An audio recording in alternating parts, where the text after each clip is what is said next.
What's going on, everybody? I Customs here, aka Ivan. Spooky season is just around the corner, so I figured now is the perfect time to showcase my horror props and collectibles. Let's get into it.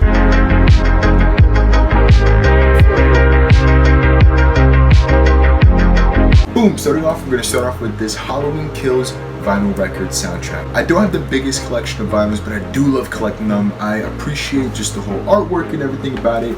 But yeah, this thing is super cool. It sounds beautiful. The only thing that's a little bit disappointing with this, I'd say, is the whole artwork in general. It's cool, but it's a bit lackluster for me. The other big thing with this was the actual record itself. Now, the record in this vinyl soundtrack was meant to be a blood splatter record, so you think it's gonna be bloody, gory, messy, and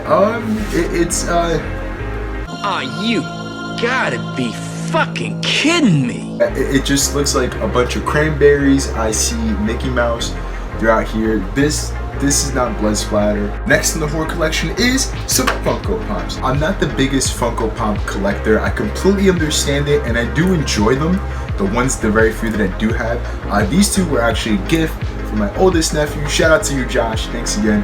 But yeah, can't go wrong. Classic Pennywise, modern take Bill Skarsgård Pennywise.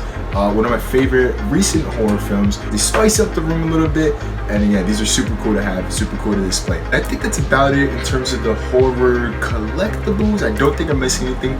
Now we're gonna move into my favorite section, which is the props, the replicas stuff that I enjoy, the stuff that most of you guys enjoy as well. Starting off, this isn't too horror related, but it is in that realm with zombies. Of course, talking about zombies, we gotta discuss about Lucille, Negan's bat from The Walking Dead. This was a prop that I recreated 2 years ago, I think. I combined elements of cosplay Chris's tutorial using the foam bat as the base of this, Vinny's tutorial on turning string twill into a barbed wire material. So added in the fake bullet wound, blood using oatmeal that was epoxy coated, tissue, really gross stuff. It's one of my favorite props that I have recreated. And you are it. Hot diggity dog. This place is magnificent. That's my impression. Thank you. Shifting from zombies to slashers, next I'm going to showcase my Halloween Kills mask. Now, this thing was a Trick or Treat Studios mask. I once again followed Cosplay Chris's tutorial on how to DIY rehaul this mask, if you will.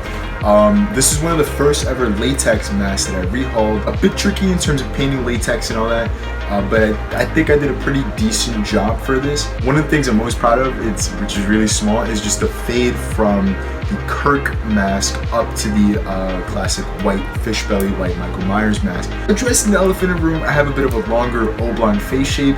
This mask, on top of being used from the movie molds, it's a bit of a smaller fitting mask.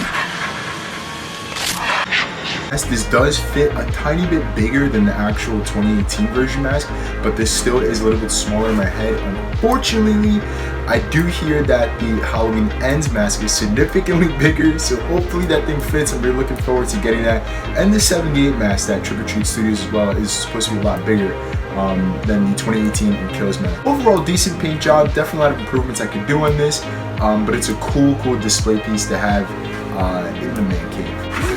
Keeping with the theme of mask, props, replicas, and Halloween Michael Myers, next up we have, carefully move that, next up we have Halloween Rob Zombie's Halloween 2007, I think, escape mask, if you will.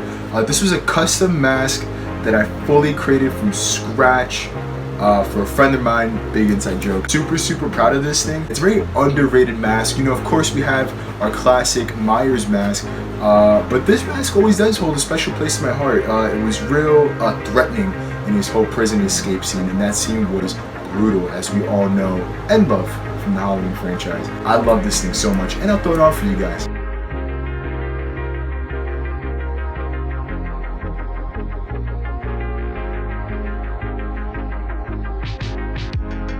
Sticking with horror and masks, once again, I have a bit of a mask obsession, I realize. I love all these replica stuff. Next up, we have two of my custom painted Friday the 13th mask. This one being from part 5, I believe, and this one being from the end of part 3, the final chapter. This is one of the first masks that I recreated, and actually I do have the original mask. Let me just see. So boom, here are the original masks. They start off, it's these you know, these cheap knockoff masks you can find. I think Spirit Halloween's and Halloween stores do sell these. If anything, you could just go on eBay. I do have a full tutorial actually converting these masks into something more, into movie replica, Tom Savini style quality. One of the cool features I do love about this mask is the blood that splatters in from the inside of the mask. It's all about the little details. I love these things so much. They look great on display with certain lightings. And yeah, these are my part 5 and part 3 Jason Voorhees masks. These things are awesome. Yo, man, it's cool. It's cool, man. It's cool. Now we're going into our final big 2 horror prop collectible pieces that I own. These 2 pieces are my favorite. Even though nothing was in numbered order, these are tied as like my #1 most prized possessions. It's tricky putting one over the other because they're 2 completely different things in terms of what horror franchise they come from, in terms of one being built by me, one being just obtained by me. And we're gonna start off with the one that I created. As we all know, a cult classic character with a classic weapon. This is my favorite. A Nightmare on Elm Street's Freddy Krueger's glove. This thing is something that I built myself, my own 2 hands, and I was gonna say fingers, my own 2 hands and 10 fingers. I crafted this thing myself. A fully wearable glove with the full armature and display. The blades on this were originally spray painted silver, but the paint started to crack off. So I went ahead and used aluminum duct tape a la Adam Savage from Testing, and it works really good. Looking back at this now, I actually do think I'm going to hit it with a bit of steel wool to dull it down a little bit and make it look a little bit more realistic. This is a little bit too chromy, but it still looks really, really good. And let's go take a look at the understructure of this whole display piece. Glove comes off pretty easy, and this is the whole under display piece. I didn't do the fingers on this because you can see it, of course, with the glove, but this is the whole understructure. If you can see, I have a Nightmare on Elm Street engraved. I did that myself on the base. At an angle of the base, you can see we have Freddy's paying homage to his sweater, a bit of his cuff poking out here in his arm. This was all done. I've rolled up paper just to get the basic shapes in, and just coated the whole thing with hot glue. Like guys, you don't really need, yes, molding, casting, sculpting is a great skill to learn and have, but if you just want to do something real cheap and DIY, this is literally just paper and hot glue. Again, it's fully wearable, fully wearable, like so. Krueger, Nightmare on Elm Street glove, prop, display, whatever you will. One of my favorites. I'm gonna go into something that I've obtained that is one of my favorite horror pieces in this whole collection that I have going on. In the corner here, I don't know if you can see it, there's like a little Easter egg, but here, which is a must for any horror fan, whether it's life size, whether it's mini, you gotta have something related to this character. Woo! We have my Bride of Chucky talking doll, and yes, the batteries still work on this thing. This thing is so freaking cool. Let me just make some space real quick to put. But yeah, the Bride of Chucky talking doll. A little bit of backstory for this. Spirit Halloween posted a video on TikTok hosting a competition. Basically showcase why you're the biggest Chucky fan. Made a video a little while before the contest was ever announced. Posted it.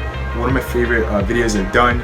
And they announced the competition, and I was like, oh shoot. And I was like, let me just, repost this video again, see how things go. And my video got selected, and I won this Chucky doll. It was so much gratitude winning this thing. I've never opened it. I don't think I ever will open it. But yeah, this thing is just insane. I love this thing so much. and this thing is never gonna part ways in my collection. Thank you again to Spirit Halloween for sending this thing over. It is much appreciated. Easter egg, quite literally, in the background. This little cute little Mickey Ducky Halloween thingy. Look at its fangs. Was given to me by somebody very special. I don't know who. But yeah, thank you again, and that is it. Peace. Thank you guys again for checking out this video on my horror props and collectibles. Spooky season's upon us. Get that horror movie watch going. Remember guys, stay crafty. I'll catch you guys in the next video.